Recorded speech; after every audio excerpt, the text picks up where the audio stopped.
Sahyadri news आवाज महाराष्ट्राचा। निवडणूक आयोगाकडून जर समजा परीक्षा घेतली की बाबांना राजकारणाचा प्रशासनाचा अनुभव जर कुणाला आहे तर त्यामध्ये हा माणूस अव्वल दर्जाने पास होईल। तर निवडणूक आयोगाने जर परीक्षा घ्यावी अशी आमची इच्छाच आहे। तर कोण पण उठतंय मतदान उठतंय, ज्याला प्रशासनाचं जाण नाही पोच नाही तो माणूस उभा राहतोय राहताय, तुम्ही त्यांच्या मागे पळताय। अरे कशासाठी? लोकशाहीमध्ये जनता ही राजा असते। अरे राजाला तुम्हाला स्वतःचा जे अधिकार नाही मांडायचा त्याचा काय उपयोग आहे? तुम्ही लोकशाहीमध्ये राहताय ना तुम्ही, मग विचार करा ना कुणाला निवडून द्यायचं, कोण आपलं काम करेल कोण नाही करेल याची काय जाण आहे का नाही तुम्हाला? शिवसेनावाले पण तुमच्या गावामध्ये प्रचाराला आले होते, त्याने काय काम केलं तेवढं दाखवून द्या। शिवसेनेच्या पहिल्या जिल्हा परिषद जे निवडून दिलेले आहेत त्यांनी नाव सुद्धा माहित नाही, किती जणांचे नाव त्यासनी माहित आहे तेवढं गावातल्या लोकांनी हे करा। जे मेन असतील त्यांच्या संबंधित त्यांना तेवढं माहित असेल त्यांची नावं। आमच्या गावासाठी त्यांनी काय केलंय? ते देवघाट हिवरे रस्त्यावर खड्डे पडले त्यासनी ते पहिली पूर्ण करा म्हणाव। 15 वर्ष झालं ती आमदार आहे तिथं। राष्ट्रीय आमदार हा काय प्रत्येक गावापुरता मर्यादित नसतोय हो साहेब। आमदार हा प्रत्येक गावापुरता मर्यादित नसतोय। आमदार हा तालुक्याचा विचार केला पाहिजे त्यांनी। आम्ही त्यांना का निवडून दिलं 3 वर्ष? मी स्वतः मतदान केलंय आमदाराला। अहो कालच्या पुण्यावर तुम्ही किती दिवस काढणार? आजचं छत्रपती शिवाजी महाराज म्हणायचे कालच्या पुण्यावर आजच्या रायगडावर दिवस उजळायचा नाही, तर आज ही पुण्याईच करावी लागेल। तर तुम्हाला आजचा दिवस उजळायचा असेल तर आज ही पुण्याईच करावी लागेल। आपलं नाव सांगा पहिल्यांदा। आपण बर्डी गावामध्ये आहोत आणि नाव सांगा तुमचं। माझं नाव सुधाकर गुंडा गायकवाड। तुमच्या गावामध्ये भारतीय जनता पार्टीचे उमेदवार तुमचे तानाजी पाटील असतील किंवा मोईगावच्या प्रियाताई पाटखंदारे पाटील असतील, या तुमच्या गावात उमेदवारी लढवित आहेत आणि गावामध्ये प्रचारासाठी आलेले आहेत, तर काय सांगाल तुम्ही? मी त्यांना प्रथम क्रमांकाने निवडून देण्याचा प्रयत्न करा सगळ्यांनी हे सांगणार आहे।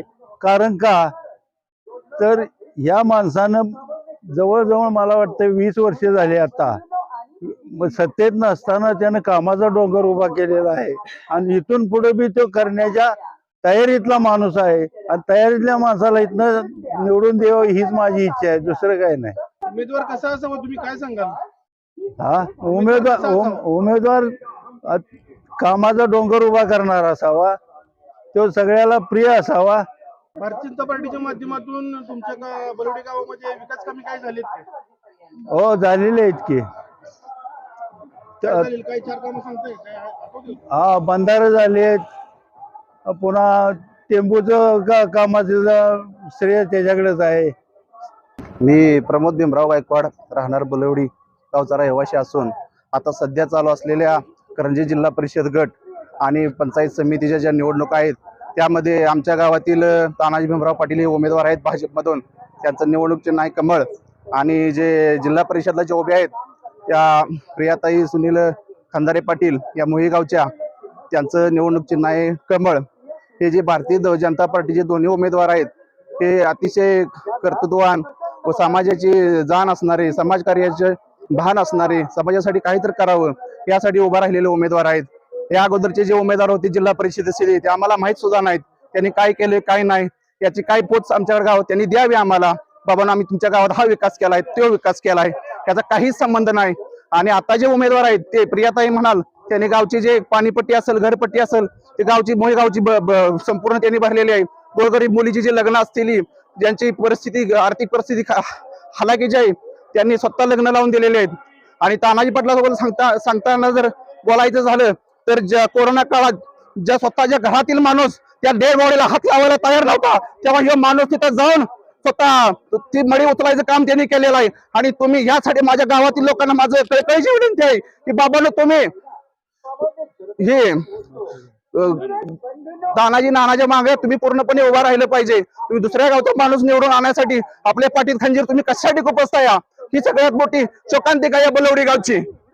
एवढं मोठं गाव 2800 मतदान आहे आपल्या गावचं, त्या गावातील सगळ्या माणसांनी तानाजी पाटील यांच्या मागे उभं राहिलं पाहिजे आहे।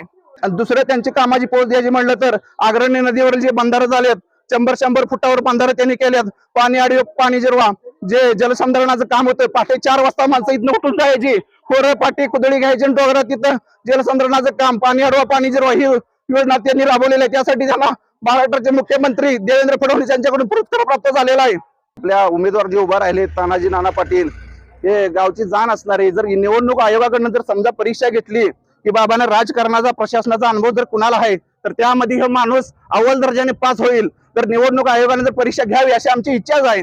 तर कोण पण उठतंय मतदान उठतंय, ज्याला प्रशासनाचं जाण नाही पोच नाही तो माणूस उभा राहतोय राहताय, तुम्ही त्यांच्या मागे पळताय. अरे कशासाठी? लोकशाहीमध्ये जनता ही राजा असते. अरे राजाला तुम्हाला स्वतःचा जे अधिकार नाही मांडायचा त्याचा काय उपयोग आहे? तुम्ही लोकशाहीमध्ये राहताय ना तुम्ही.